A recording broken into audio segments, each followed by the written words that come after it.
ডেনমার্কের শীর্ষস্থানীয় শপিং ও লজিস্টিক প্রতিষ্ঠান এপি মোলার মার্স্ক চট্টগ্রাম বন্দরের লালদিয়ার চরে একটি আধুনিক কন্টেইনার টার্মিনাল নির্মাণে ৮০০ মিলিয়ন মার্কিন ডলার বিনিয়োগ করবে।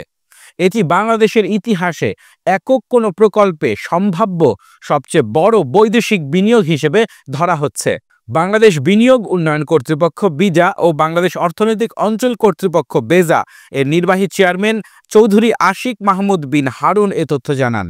তিনি বলেন, বাংলাদেশ বছরে গড়ে ৭০০ মিলিয়ন ডলারের মতো বৈদেশিক বিনিয়োগ আসে।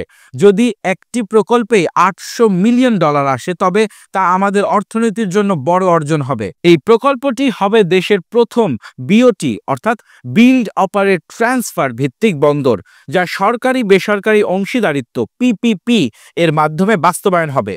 টার্মিনালটি নির্মাণ করবে এপিএম টার্মিনাল, যা মার্কসের একটি সহযোগী প্রতিষ্ঠান। আশিক চৌধুরী আরও বলেন, এই প্রকল্প বাস্তবায়িত হলে বন্দর সক্ষমতা বাড়বে, বিদেশি বিনিয়োগ আসবে এবং বেশ কয়েক হাজার কর্মসংস্থান সৃষ্টি হবে।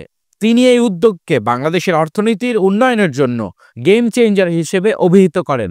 দর্শক, দেশ বিদেশের সর্বশেষ খবর পেতে চোখ রাখুন খবর সংযোগে। সঙ্গে ছিলাম এবং বিদায় নিচ্ছি আমি রাকিন আফসার অর্ণব।